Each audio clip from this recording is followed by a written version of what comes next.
Alright, hi guys and welcome to another video. We're back here at Olafstead. Yes, we're back in the far Shiver Peaks. Not many people actually left comments saying who wanted to go where. I got like 2 people who said they wanted to go back to the Tarnished Coast, but most of you said that, yeah, since it's been a long time, let's go back to the far Shiver Peaks and see what's going on here. So, we're back here at Olafstead. I can't remember, did I ever actually show you me walking here with Matt to Olafstead? I don't think I did, but we saw Olafstead before as Tom, of course, was walking through, going off to the Tarnished Coast for himself. So, we're here to speak with Olaf, because if you remember, we actually had a choice here with the missions in the far Shiver Peaks. We could go speak to Egil all the way up here in Jargon Moraine, or we could come down and speak to Olaf, and we left Olaf for last. So as far as I can see, this video should take us through the last far Shiver Peaks mission. Of course, that doesn't mean all the content here has been exhausted.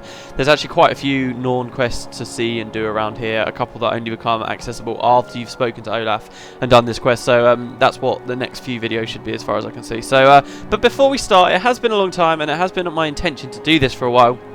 I'm going to read from the book so that we can all catch up with what's going on. Because Eye of the North has actually become quite a long let's play, and you know, it was a good 20 episodes at least before we really saw a lot of this stuff. So here we are. So this was the start of the book, the beginning of the end. I do believe I've read this out before. If you don't remember, feel free to pause.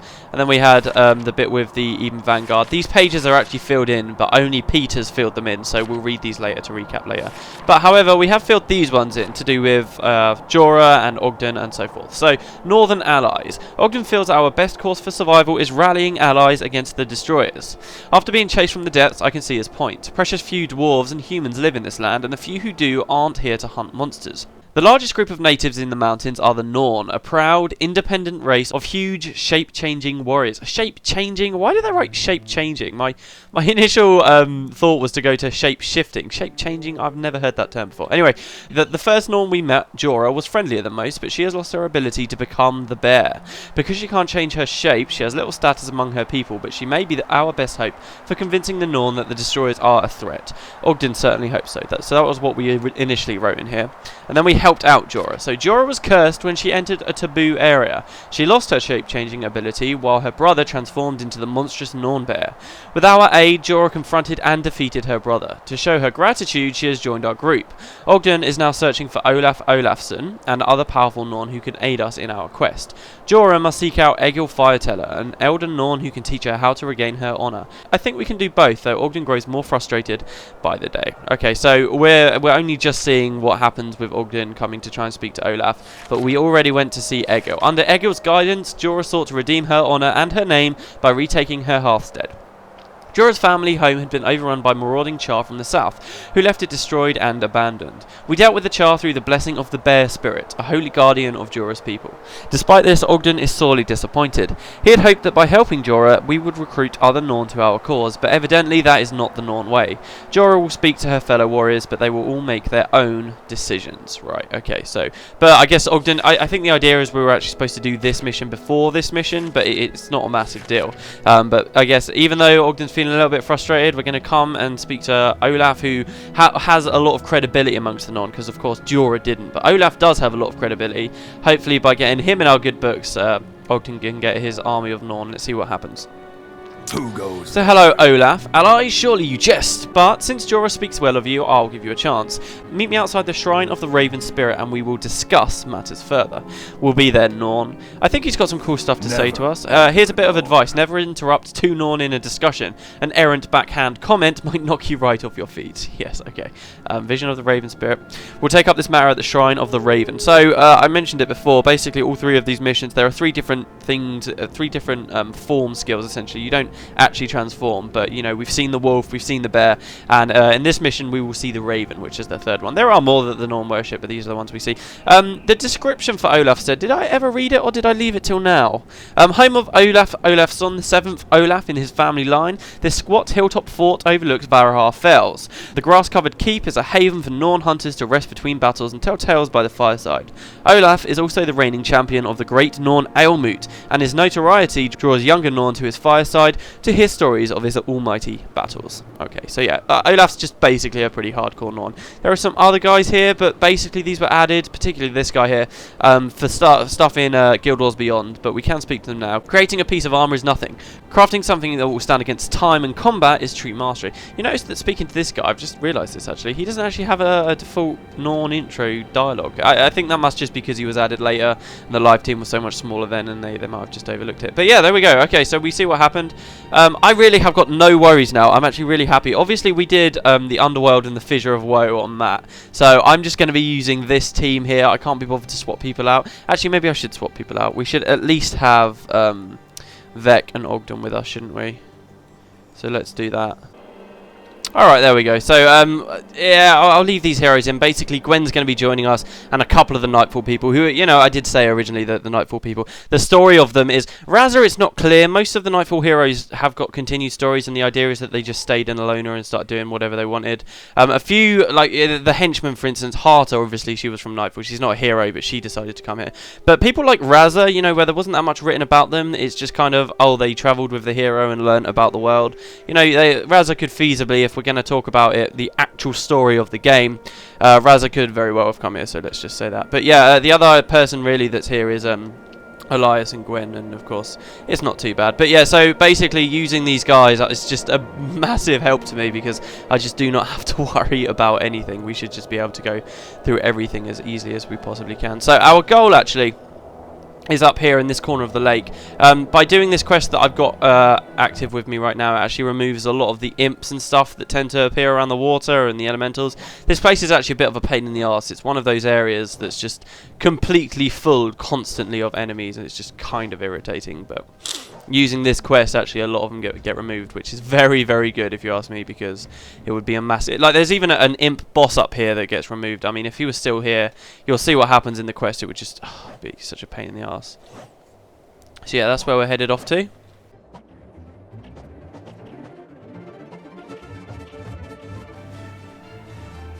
You can actually see over in the mountains over there, just like the door in the side.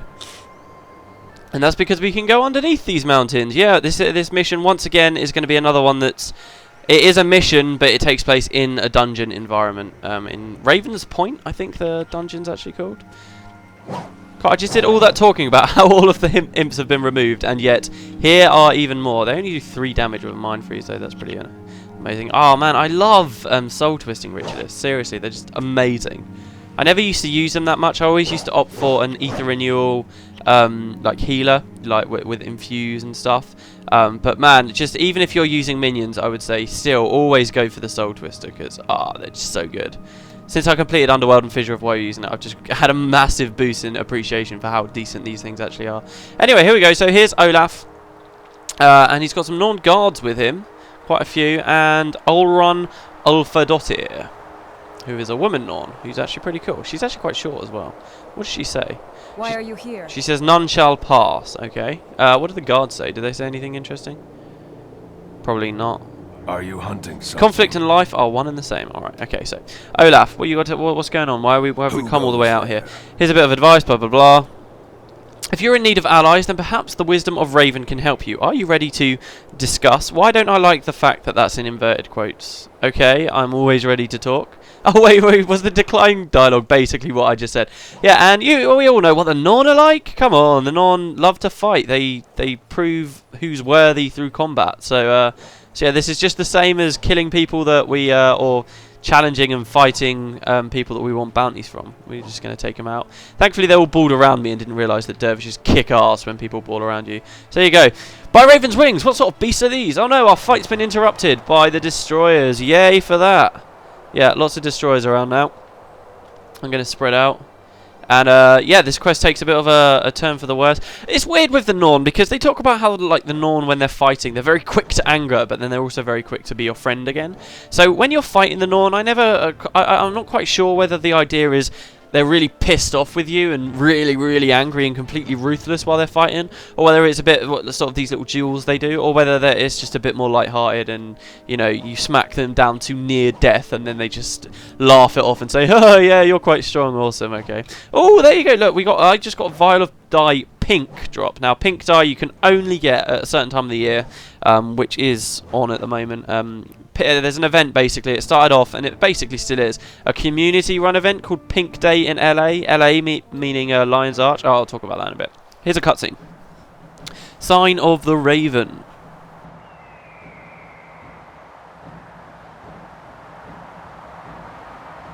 What were those things?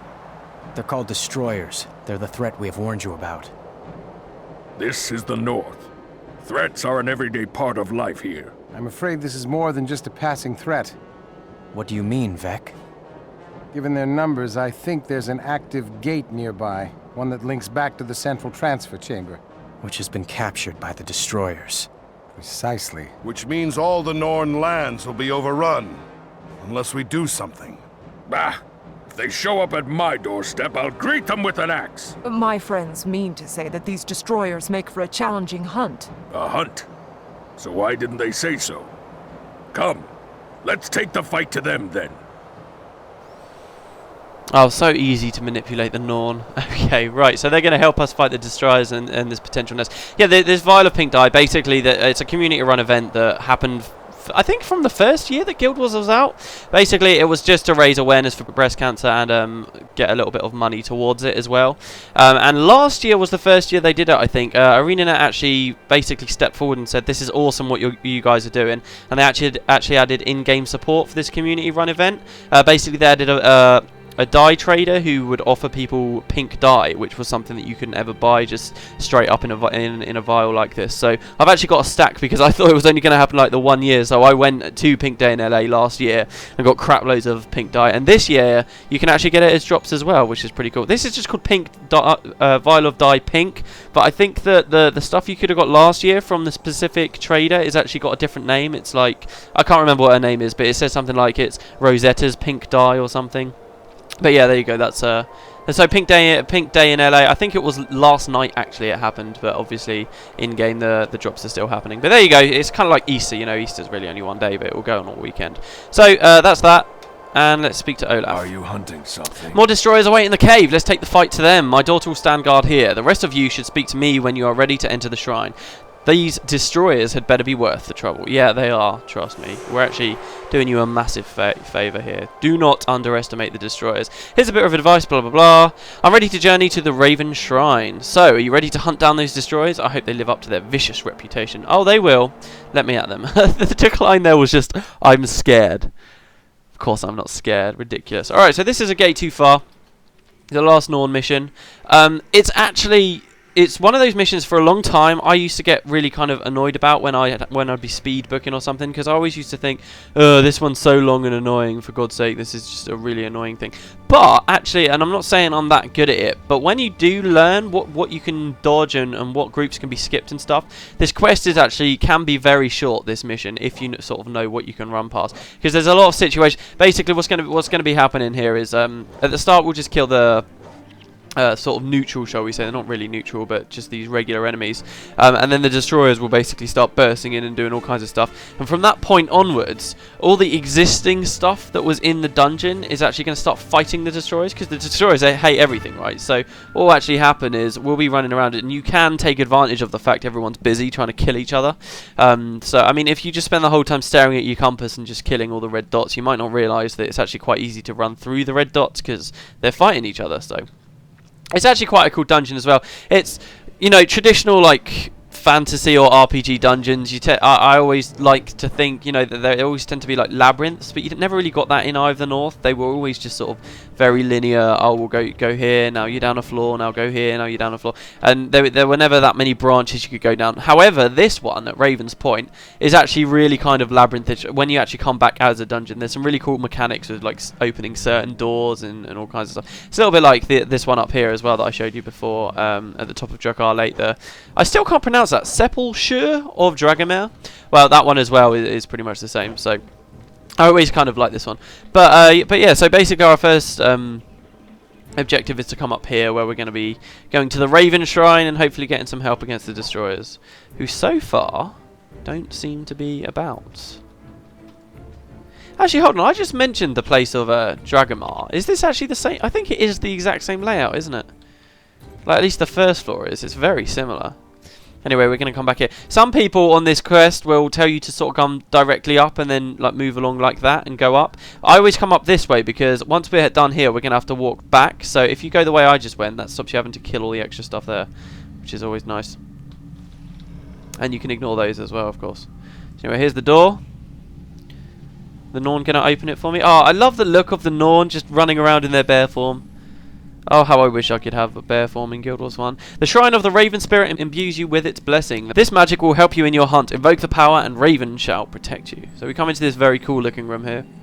With all the kind of glowing, spinny things. Watch your step. That destroyer tremor is shaking the place apart. So this is what happens in this mission. You get these destroyer tremors. They pop out of the ground. They use this skill here, tremor, which knocks everyone down for 4 seconds. Everyone in the area. And it's annoying, I'll tell you that much. It is really, really annoying. And if you're not careful, and there are some quite dangerous destroyer sort of elementalists around, they can end up doing a lot of damage to you. So really you want to knock out the tremors. The Raven Blessing, though, will help us with it pretty massively. So it's weird because like with speedbooking this, I rarely ever actually use the Raven thing. Obviously I'll show you it for the purposes of the Let's Play, but usually I don't use it that much. So basically before we can get the oh no, we can get it. We can get it straight away. Oh. So yeah, well, this bit of the quest, we're going to get the Raven Blessing. Oh no, you can't get it. Yeah, I thought you can. Basically we're going to have to be defending from the destroyers while I guess maybe one of the Norns channeling the shrine. A bit like, do you remember when we were with Egil and we had to clear out all the char near the shrine before we could invoke the power of the bear? Do you remember that? It's essentially the same, a very similar thing happening here. It's very easy, this though. It's not actually. I always kind of get a bit annoyed in games where, not just Guild Wars, but most games where you have like a defend section like this, where it's supposed to be, you know, the adrenaline's supposed to get going. The longer you survive, the harder it's getting, and oh, it gets really, really scary. I was talking about it a little bit, I guess, when we were in the special ops mission.